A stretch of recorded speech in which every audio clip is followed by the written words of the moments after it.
Aba, talagang ang Duterte political dynasty, mga bossing, ano? Ibang klase. O eto, no? Meron din pala silang mga nakababata ng tumatakbo ng mga Duterte, mga kababayan, no?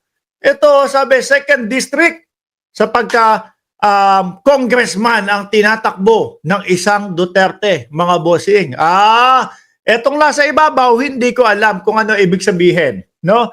Paki-ano nyo na lang po sa akin diyan sa comment section. Aba, tulungan nyo ako na mag-intindi dito. Sabi, kinsa kaha ang angayan nga pilion, no? Isip congressman sa District 2, diri sa Dakbayan. Pakitulungan akong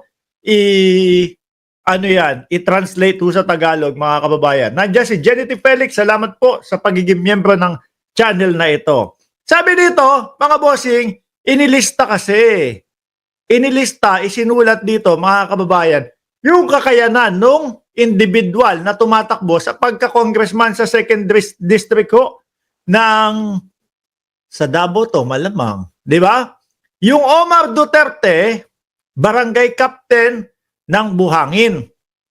Ano? Barangay captain ng Buhangin. Ang tanging nakalista, mga kababayan, doon sa kanyang kakayanan ay kaya tumatakbo sa 2nd District, no, na pagka-congressman kasi anak ni Pulong, pamangkin ni Inday, apo ni Digong. May kulang pa dyan. Hindi niya naman linagay, wag naman ganito. Kasi eto po, si Omar Duterte, kung anak siya ni Pulong, pamangkin siya ni Inday, kulang naman po yung linagay nyo, mga boss chief amo, sir. Isama nyo naman po na pamangkin din niya ni Baste Duterte. Diba?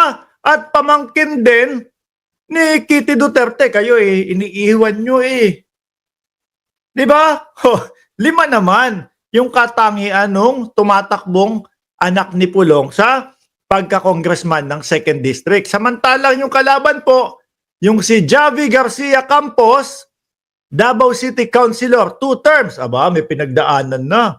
No, may karanasan na. Number 1, legislative accomplishment. Number 2, Committee of International Relations. Number 3, initiated multiple sister city agreement between Davao City and various city in the Philippines. Mahaba, madaming pambala, Committee on Housing and Rural and Urban Development. Completos recados. Authored housing-related ordinance including socialized housing policies, transfer and properties ownership, reasoning, and legislative approval. Tapos yung iba niya, Youth and Sports Program Coordinator. May kakayanan mga kababayan.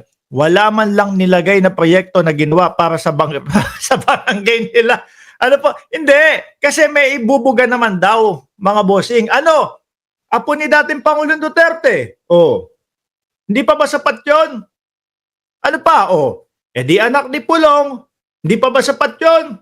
Di dagdagan pa, pamangkin ng Vice Presidente at pamangkin ng Mayor ng Davao. Aba, saglit lang. Mukhang masyado pong malayo ang agwat yung mga sa 2nd District, parang kung ako mga kababayan, kung ako taga 2nd District, alam ko na kung sino iboboto dito sa dalawa na ito. No? Siyempre, doon ako sa mayroon ng karanasan, mga kababayan. Doon na ako sa alam ang gagawin. Hindi yung kagaya ng pag-aaralan ko muna kung ano ang mga gagawin dyan sa Kongreso. Baka kasi pagdating nito sa Congress, absent lang din mga kababayan. Dagdag sa pasweldo ng bayan na naman. Di ba? Si Pulong, di ba sabi, hindi daw masyadong uma-attend sa Congress, lagi daw wala. Baka ganun lang din mga bossing. Di ba? Iboto natin yung mga meron ng karanasan at maganda ang track record. Hindi, sikat to kasi Willie Rebillame ito. Sikat to kasi apo to ni Duterte. Sabi ni Akin to, Sir Mark, di po nabanggit na papogian na lang pala ang labanan. Ayoko nang dumako umabot dun Ayoko nang umabot sa ganon, no? Wag na. Nakikita naman ho natin diyan sa litrato kung ano po ang pagkakaiba. Medyo malayo ho, mga kababayan. Malayong malayo ho. Wag na tayong umabot sa papaugian, no? Doon na lang po sa track record, mga bossing. Maano na tayo? Mapagod na tayo doon sa yung tipo bang dating nakaugalian ng mga Pilipino na, sikat yan, kilala yan, anak yan ni ano kaya magaling yan. Hindi ho ganun, mga bossing. Ngayon alamin natin na hindi porkit si tatay o si nanay o si tito magaling. Ibig sabihin, magaling din yung nasa ilalim o magaling din yung pamangkin. Kailangan meron tayong batayan. Di ba? Iba na ho ang kabataan ngayon, mga kababayan. Ano po? Iba yung mga kabataan na 90s at 80s na talagang pumupukpok po, mga bossing. Yung mga kabataan ngayon, medyo lumaki po sa sa mga gadget. O di ba? Kaya kailangan malaman natin, ito bang tao na ito naging presidente ang lolo. Ganun din kaya yan. O di ba? Hindi. Kailangan alamin natin mismo yung track record. Sa amin ni Jordan G, walang binatbat. Sabi ni Shiro Kansaki, Duterte no more. Di ba? Wala. Tingin ko, dahil sa dunong na ng taong bayan ngayon, mga bossing, hindi na huubra yung anak ni Pulong, anak ni apo ni dating Pangulong Duterte, pamangkin ni Inday, pamangkin ni Baste, pamangkin ni Kitty Duterte. Alos ng ganun ho. Ano naman kung hindi makakatulong sa bayang Pilipinas? Kasi po ang mamamayang Pilipino ngayon talagang hinahanap na po yung mga magiging leader ng ating bansa dahil sawang-sawa na po, no? Sa pagkalugbok ng ating bansa. Sabi ni pang YouTube, lahat ng Duterte wag iboto. Dahil pag yun ang manalo, gaya din yan kay Inday Sara, ayan, kay Kadugo, ganun din. Nakakahingal basahin yung mo, ang haba. Ang ugali niyan, walang galang. Ayun, Kadugo, ganun din yung problema na naman yan. Parehas lang din daw. Di ba? Gising na, DDS. Gusto nyo maging komunista tayo? Komunista si ex-PRRD. May pahiring ngayon si Ma'am Amy Duterte ngayon, Boss Mark. Mamayang onti yata yun o nag-uumpisa na? Ano po? Anyway, iwanan na natin ho ito. No?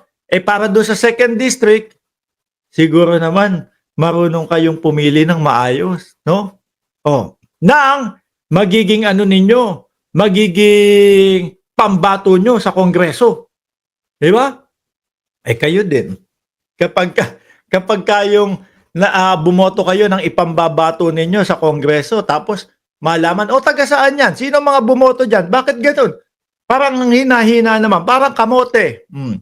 Taga 2nd District yan ng Davao No? Kayo din. Di ba? Kailangan, kung pipili kayo ng representante ninyo para sa inyong district, kailangan matalino. No? Para ang magiging reflection nun sa taong bayan, congressman ng ng 2nd District yan Ang galing-galing. Matalino, alam yung ginagawa. Magagaling yung mga taga 2nd District ng Davao, no? Marunong silang pumili ng kandidato nila. Nandoon din kayo din po ang magiging reflection nung magiging mga representative ninyo sa Kamara de Representante. Alisin ko na ho ito.